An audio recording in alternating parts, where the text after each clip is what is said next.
Coucou la famille, j'espère que vous vous portez très bien et bonsoir ou bonjour, ça dépend de quand est-ce que vous allez regarder la vidéo. J'espère que vous vous portez très bien parce que moi je me porte très bien ainsi que tous ces temps. Donc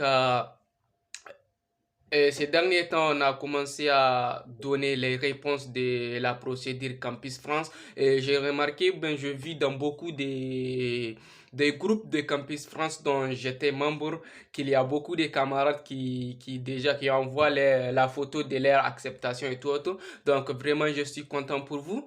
Je suis très très content pour vous. Donc il faut maintenant essayer d'avoir vos garants, ainsi commencer à constituer vos dossiers vos dossiers du consulat.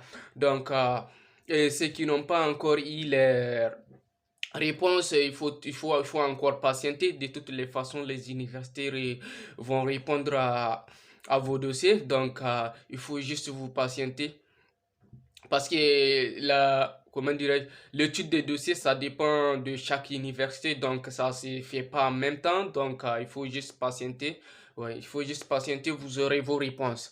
Et pour ceux qui ont eu des refus, vraiment, je sais que c'est très dur, vraiment. Il faut essayer parce que si vous avez une ou deux refus, il faut toujours espérer, il faut toujours avoir de l'espoir. Je pense que peut-être ça, la dernière des universités peuvent vous accepter, comme ça a été mon cas l'année passée. Donc, il faut juste vous patienter et ça va aller. Oui, oui. Donc, pour ceux qui ont eu leur acceptation, vraiment, je suis très content pour vous. Je suis très, très, très content pour vous et je vous souhaite encore plus de chance pour votre dépôt. Voilà, pour votre dépôt de visa. Alors, aujourd'hui, je suis là pour faire une vidéo sur le garant. Voilà, pour faire une vidéo sur les garants. Donc, d'abord, une fois que vous avez une acceptation, il faut, voilà. Voilà, il y a quelque chose même, je voudrais parler aussi sur quelque chose. Il y a d'autres, quand ils arrivent à avoir une seule réponse de leur, je sais pas, si une seule université leur répond et que c'est une acceptation, ils font vite vite pour, je sais pas, accepter l'université. Donc, si vraiment vous avez aussi d'autres universités qui n'ont pas encore répondu à vos questions et à vos dossiers, donc je vous conseille d'attendre la réponse de toutes les universités. Voilà, afin de choisir. Parce que tu peux choisir. Une fois que tu as une acceptation, tu peux la confirmer. Et après, deux semaines après, tu peux avoir la réponse d'autres universités. Et aussi, ça peut être aussi une acceptation. Si c'était une acceptation, donc vous voyez, si c'est une acceptation, donc, et que vous avez déjà accepté, donc vraiment, peut-être l'université que vous avez confirmée, ça ne vous plaît pas, mais vu que vous êtes trop stressé, donc je vous conseille vraiment d'attendre la réponse de toutes les universités, comme ça vous pouvez confirmer votre choix, parce que c'est pas parce que vous avez des amis dans une ville où se trouve une université que vous avez choisi que vous allez complètement directement confirmer l'université. Donc, il faut attendre et après faire des recherches sur comment sont les différentes universités, comment est la vie là-bas et avant de confirmer. Donc, c'est juste un conseil que je tiens à vous faire. Et donc, allons vite de l'objectif de notre vidéo en ce qui concerne le garant. Donc, d'abord, avant d'aller, qu'est-ce que c'est qu'un garant? Un garant, c'est une personne qui décide ou bien qui s'engage à vous prendre en charge une fois que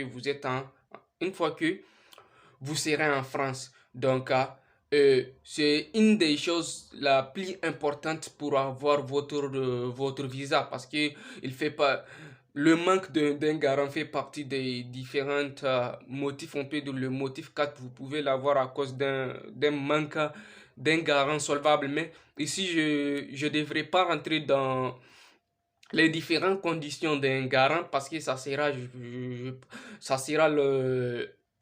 le sujet d'une autre vidéo. Donc d'abord aujourd'hui, qu'est-ce que c'est qu'un garant? Comme je l'ai dit précédemment, un garant c'est quelqu'un qui s'engage à vous prendre en charge une fois en France. Donc qui s'engage à vous envoyer, je sais pas, 615 € par mois pendant votre séjour en France.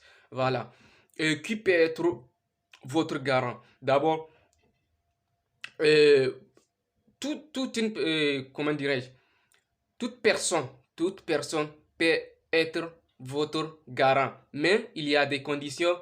Donc aujourd'hui, je ne rentre pas dans les conditions. Donc, mais je veux vous dire qui peut être votre garant. Celui qui peut être votre garant, c'est peut-être votre frère, votre oncle, un cousin, voilà, un membre de ta famille, ou bien même s'il n'est pas membre de ta famille. Mais aussi, ça dépend des différents pays. Par exemple, dans les pays maghrébins, il faut forcément que votre garant soit euh, ait un lien de parenté avec le Tidien.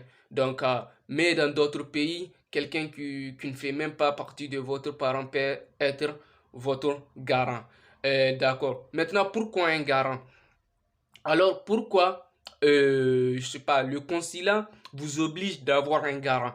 Alors, une fois en France, vous, une fois en France, vous serez logé, vous serez obligé de chercher un logement.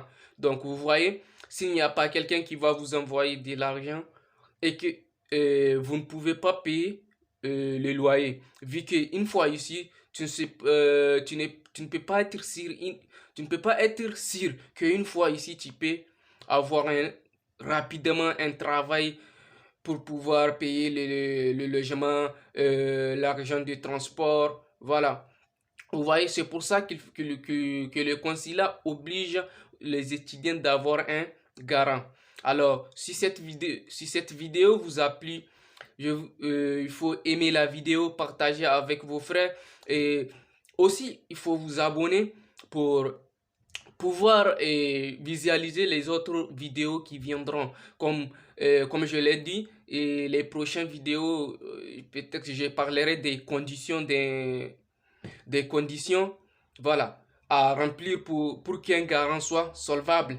Donc, pour sur ceci, je vous souhaite de passer une excellente journée. Merci.